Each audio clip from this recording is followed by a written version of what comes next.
Boker Or, l'école Am Israël, Bezrat Hashem, en cette journée de mercredi 26 du mois de février, Kafret, Koach. On a besoin de Koach aujourd'hui, Koach veut dire avoir de la force, puisque pendant que je vous parle, pratiquement 1 million de personnes sur les routes d'Israël accompagnent les corps d'une famille qui pour moi ne représente pas un meurtre pour eux, mais un sacrifice pour tout le peuple d'Israël, une famille plus que symbolique qui rappelle le peuple à l'union. Comme on le voit aujourd'hui, il n'y a pas de cris les uns contre les autres, il n'y a pas de manifestations hostiles, il y a juste un silence et des larmes qui coulent sur le visage depuis ce matin sur des milliers et des milliers et des milliers de personnes, des centaines de milliers de personnes, puisque dans toutes les routes, toutes les autoroutes sont pleines, à lâcher des ballons en souvenir de quelque chose qu'on ne pourra jamais oublier. Ce sont toutes les victimes du 7 octobre, nos Chayalim qui sont tombés, et cette famille qu'on espérait voir tenir debout, mais qui malheureusement seront accompagnés à leur dernière demeure, allongés chaque Shem Ikom Damam. Je ferai d'ailleurs une vidéo sur ce sujet-là, pour partager avec vous quelques idées. Mais en attendant, ce chiour pour aujourd'hui, Bezrat Hashem, nous est offert pour l'avenue du Mashiach, de nos jours. La libération de tous les otages, la protection de tout le peuple d'Israël, pour tous nos chayalim, pour la refouach lema de tous les malades, pour un zib gagoun pour tous les célibataires, et particulièrement pour Chaim, son frère, qu'elle aime tellement.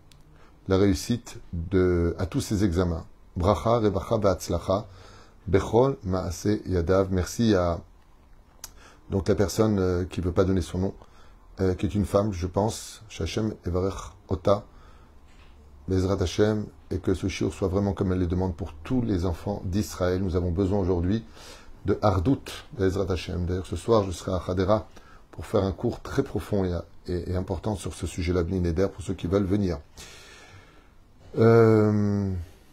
Alors, on va parler d'un sujet du Zohar HaKadosh, la vie continue, avec des douleurs pour aujourd'hui, parce que, encore une fois, je le dis, je le répète, on est tous concernés par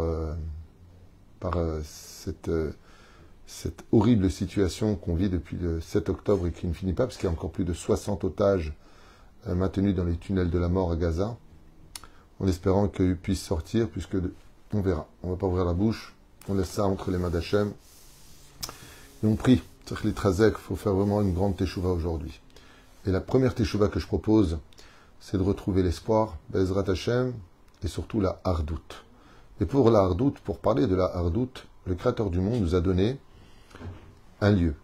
Il y a le lieu de ce qu'on appelle la hardout, le lieu du rassemblement, la maison du rassemblement. Alors pour ceux qui ne savent pas, la traduction en hébreu de maison du rassemblement se dit Bet HaKnesset.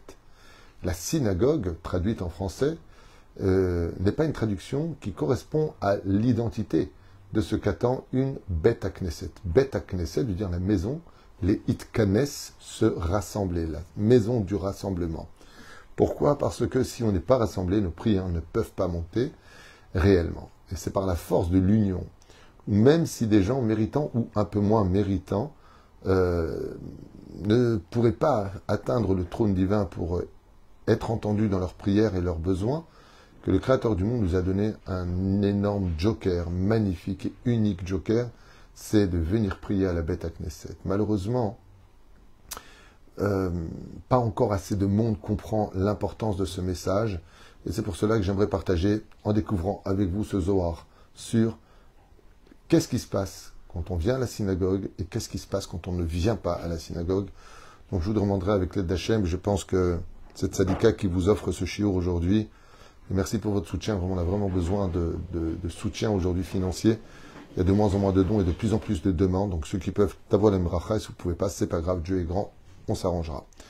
Be'ezrat Hashem Yitbarach. Ce qui compte, c'est qu'on partage le plus de Torah possible et votre sourire sur le visage.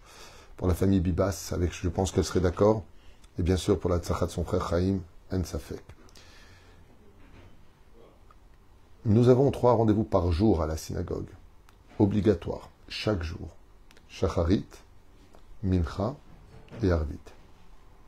En hébreu, quand on veut dire à une personne écoute, on dit Shema, écoute. Shema, c'est Shin, même Aïn.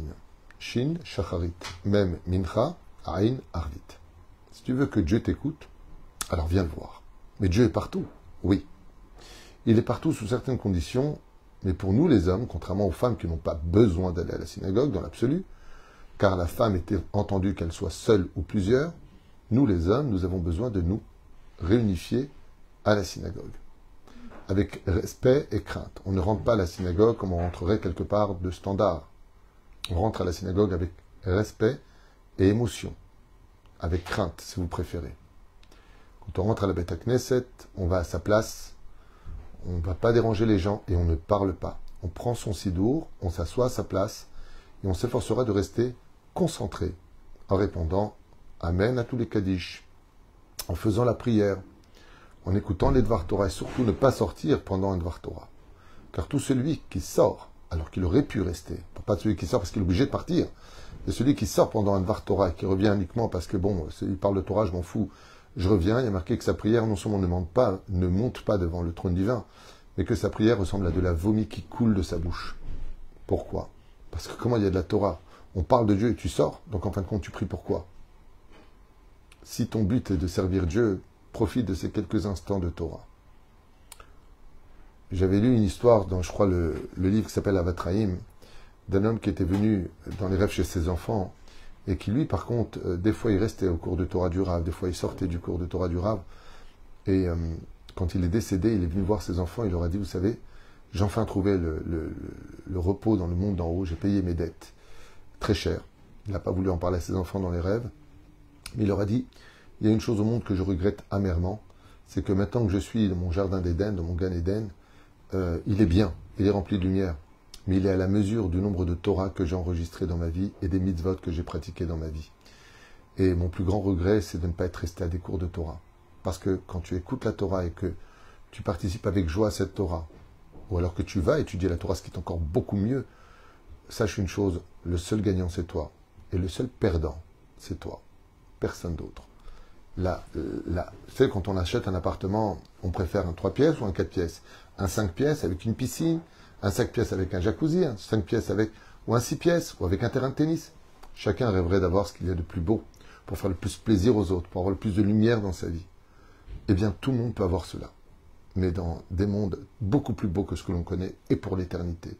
Cela va dépendre de combien tu vas ramasser d'argent spirituel qu'on appelle les mitzvot pour te l'offrir après. C'est pour cela que chacun de nous avons des lieux différents les uns des autres. On dit Allah le bet olamo. Il est parti dans son monde. Et c'est pareil. Quand tu as des budgets pour acheter pour 2 millions de shekels un appartement, tu ne peux pas te permettre de dire je vais acheter une villa qui vaut 15 millions de shekels ou 20 millions de shekels parce que tu n'as pas cet argent. Mais si tu l'as, tu peux te le permettre. Dans le monde d'en haut, on te demande combien tu as de mitzvot pour acheter ton monde futur. Si tu n'en as pas beaucoup, tu vas acheter une petite maison dans la prairie. Mais si tu en as beaucoup, tu peux acheter une très très belle maison. Mais la différence, c'est qu'il n'y aura pas de déménagement. C'est ta maison pour toujours.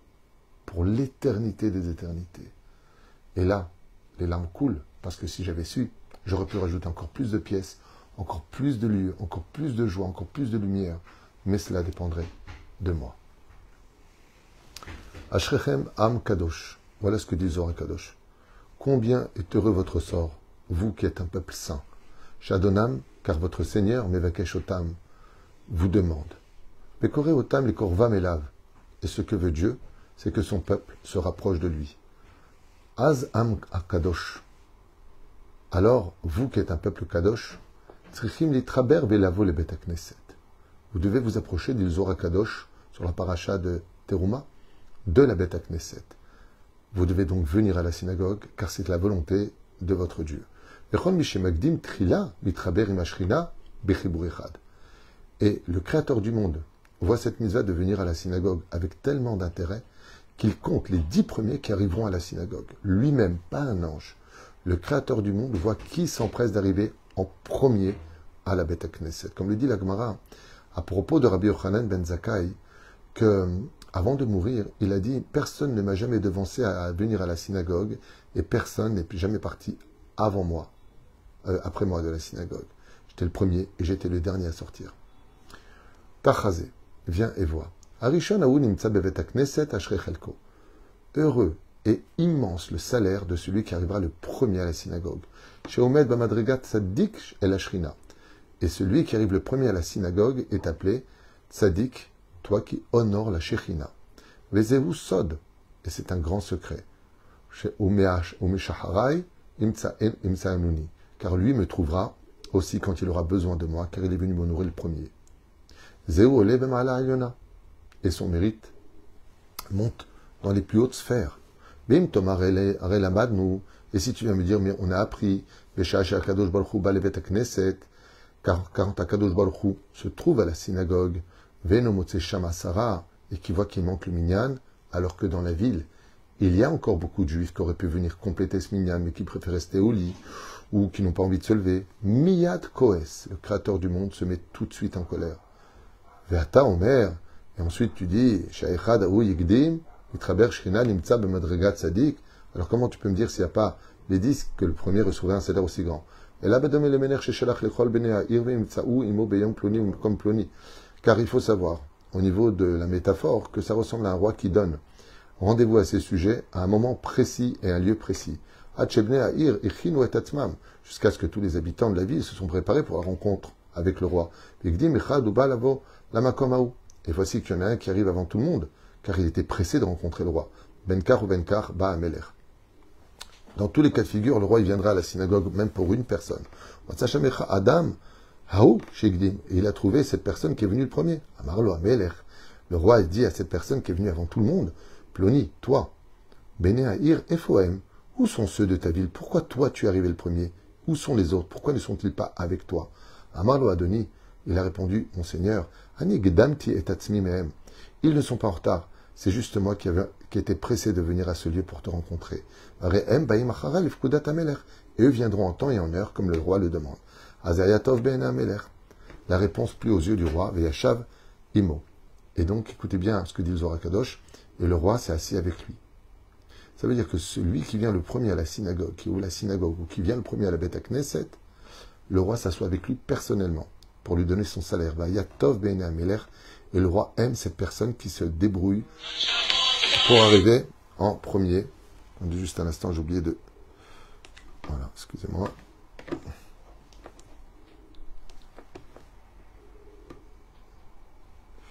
Voilà, problème technique. Azayatov ben Ameler. Et lui trouvera grâce aux yeux d'Hachem. Ce qui vient nous enseigner le Zohar Kadosh, c'est que vous savez qu'il est bon de prendre des bénédictions. Des personnes qui sont dans la Torah, des personnes âgées, une personne qui s'est fait humilier, de vos parents.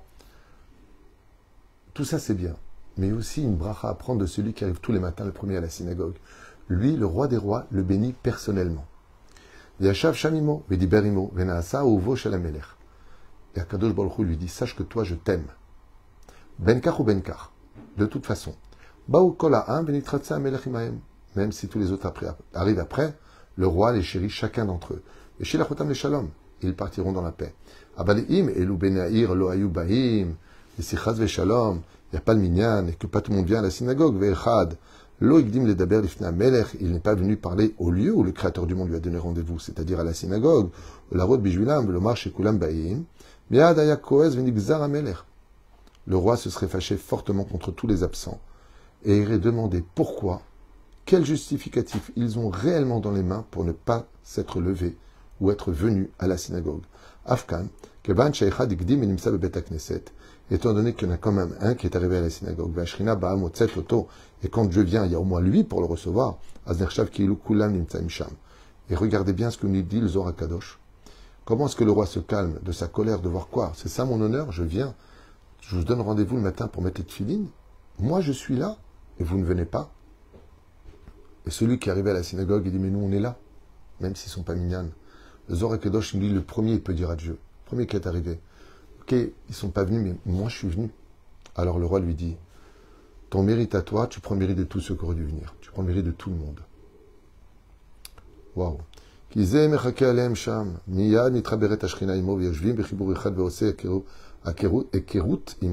Créateur du monde voit ses besoins et voit ce dont, comment il peut lui améliorer sa vie. Alken nous dit le Zohar Kadosh, celui qui veut plus de mazal, qui s'efforce d'arriver parmi les premiers à la synagogue, en tout cas les 10 premiers, mais là, il parle du premier réellement. Mais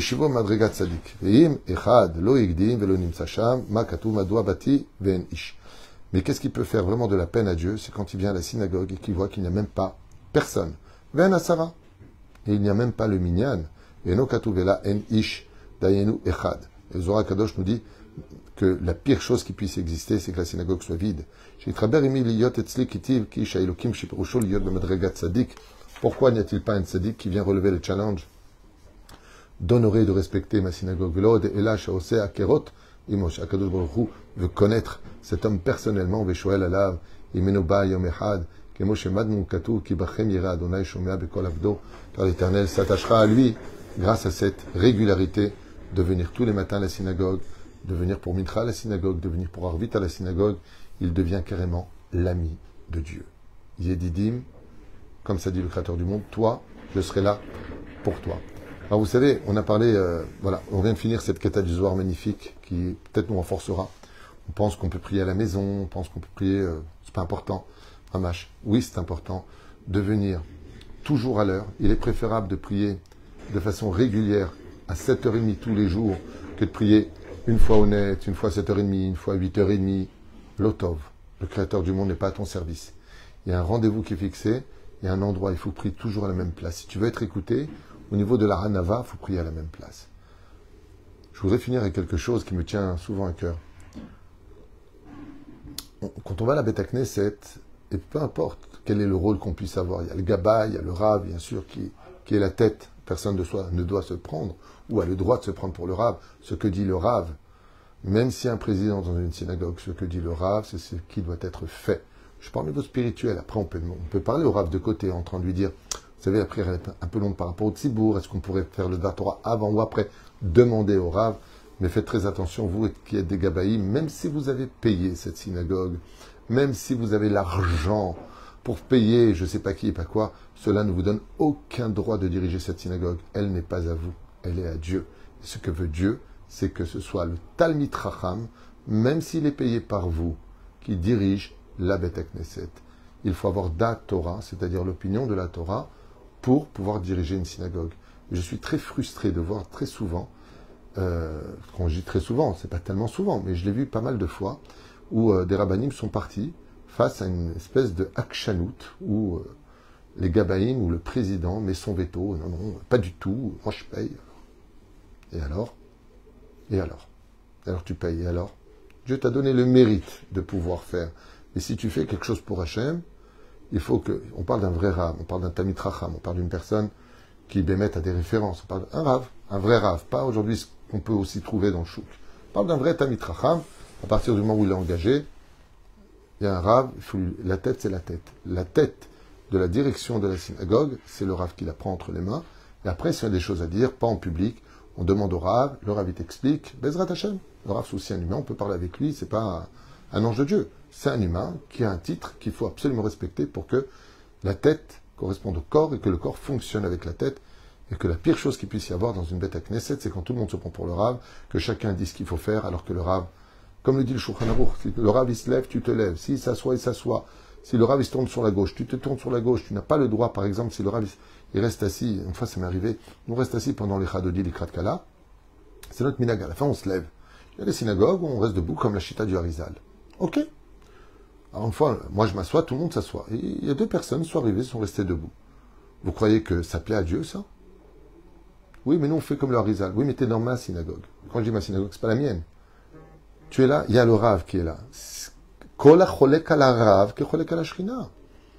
ce que dit le Shulchan Aruch. Celui qui ne fait pas comme le Rav il fait. C'est comme si que tu es cholek sholach srina, c'est-à-dire que tu vas contre Dieu. Donc, tes minagim, c'est bien. Mais comme disait le Rav Ovadia Yosef, fais-les chez toi dans ce cas-là. Quand tu vas dans un endroit qui est minhag amakom, tu dois te comporter comme un endroit. On le fait. Le Rav, il a une énorme responsabilité. Quand il demande de se taire, il faut se taire. Quand le Rav il dit tu feras le Kaddish après, tu fais le Kaddish après. C'est sa responsabilité. Quand vous avez un médecin qui vient vous voir, vous jouez les apprentis médecins? Non. Vous écoutez le médecin parce que vous savez qu'il a des études. Le Rav, c'est le médecin de l'âme. Lui aussi, il connaît la halachot. Lui aussi, il est assis assidûment. Lui aussi, il sait exactement comment on doit mener à bien les choses. Et très souvent, comme on l'empêche, on met des bâtons dans les roues, eh bien, il se passe des scissions au sein de la communauté. Au lieu de créer une famille, on arrive à de gros problèmes. C'est pour cela qu'il est impératif, encore une fois, je parle d'un vrai Talmid Chacham, quelqu'un qu'on sait qu'il étudie la Torah, qui est un vrai, qui étudie la Torah, qui a la Hirat Shamaïm, et qui veut faire avancer les choses. Maintenant, si au niveau discussion et Dvar Torah, c'est trop long, c'est trop profond, pas assez profond. Ça, on peut en parler avec lui, de côté uniquement, en disant voilà, le besoin du Kaal, des gens, c'est qu'on parle un peu plus de la paracha et moins d'alachot. Ou alors, la halakha n'est assez parce que vous allez trop profond, vous êtes trop en avance par rapport à nous. Est-ce qu'on pourra avoir plus de cours pour les enfants? Discussion avec respect mènera à une grande bénédiction au sein de la Beth Knesset. Et là où je voulais en venir, c'est que des fois vous allez à une synagogue, et vous voyez que c'est sale par terre, qu'il y a des lits qui sont déchirés, qu'il y a des chaises qui ne sont pas à leur place, qu'il y a des sidourim qui sont sur une chaise, par exemple. Ah, si vous saviez quel mérite vous avez de pouvoir les trouver dans cet état et de pouvoir nettoyer tout ça. Hier, non, c'est avant-hier, je suis rentré au Beth Midrash, là où étudiait l'Avrechim, et ils sont partis tout de suite après la prière d'Arvit. La cuisine était dans un état pitoyable. Il y avait du pain par terre, il y a eu beaucoup de monde. Et je ne sais pas pourquoi, d'habitude, ils font assez attention. Et là, c'était vraiment... Les chaises n'étaient pas à leur place, il y avait des livres partout. Baruch Hashem, j'ai enlevé ma veste et j'ai commencé à nettoyer toute la cuisine, à balayer le sol, à ranger les sidourim, et ainsi de suite. Qui est arrivé après pour le faire? Quelqu'un de la synagogue. Et il m'a dit, ah bah, tout est propre, vous avez tout fait. Mais il fallait me le dire. Moi, je suis venu pour tout ranger. J'ai vu comment était la synagogue, c'est mon rôle. J'étais venu pour le faire. Je lui ai dit, mais tu crois que je vais te donner mes mitzvot? Baba Saleh à la Vachalom disait, celui qui veut à ce que la synagogue elle est toujours propre, même si ce n'est pas la sienne, même si tu vas une fois prier là-bas. Tu as vu quelque chose, tu avais un sidour sur une chaise. Prends-le, embrasse-le, mets-le à sa place. Range les choses. Rappelons que ça appartient à quelqu'un. D'ailleurs, on ne pose pas un sidour sur une chaise, hein, bien sûr. C'est là-bas, on met son fessier, dans le cas où les gens oublient. On met contre le dossier, contre le dos. C'est pas honorable de mettre un sidour là-bas. Et de se promener avec un sidour en bas de la ceinture, parce que c'est là-bas où on fait ses... C'est pas honorable pour un livre de promener un sac dans les mains comme ça avec un sidour. On le lève au niveau du cœur pour montrer de l'amour.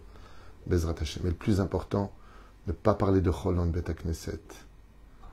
Faites attention à vos portables dans la synagogue. Il faut les éteindre et les laisser dans la poche. Vous êtes concentré dans la prière. Vous devez répondre Amen. Comme dit la Gemara dans Masechet Shabbat, tout celui qui répond à Hachem, de Daf Kuf Yutet, Amen Yehe Shemei Rabba, de tout son cœur, de toutes ses forces, il crie Hachem, Amen Yehe Shemei Rabba. Il peut annuler tous les mauvais décrets qui étaient contre lui, relever son mazal pour un bonheur, alors que tout ce qu'il attendait, c'était des épreuves horribles. Juste parce qu'il a répondu Amen Yehe Shemei Rabba de tout son cœur et de toute son âme. En imaginant Yud Kevavke devant lui. Quand tu viens à la synagogue, n'appartient à personne d'autre que Dieu lui-même. Et ne t'inquiète pas. Si tu dis, ouais, mais comment je vais faire? Je suis inquiet. T'inquiète pas.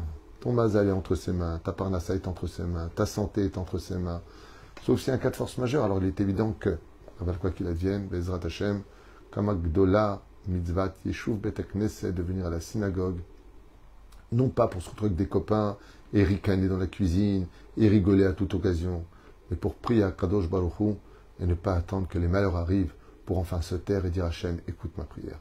N'est-ce que les choix de Venechamot, Ahava Verva Shalom Vereut, le rabat d'avoir acheté et d'avoir offert ce shiur, Bezrat Hachem qui nous permet de pouvoir payer l'Avrechim, de pouvoir soutenir toutes les familles. Et comme je vous l'ai dit au début, je vous le redis dès maintenant, la situation devient de plus en plus compliquée avant la Géoula qui est tellement proche.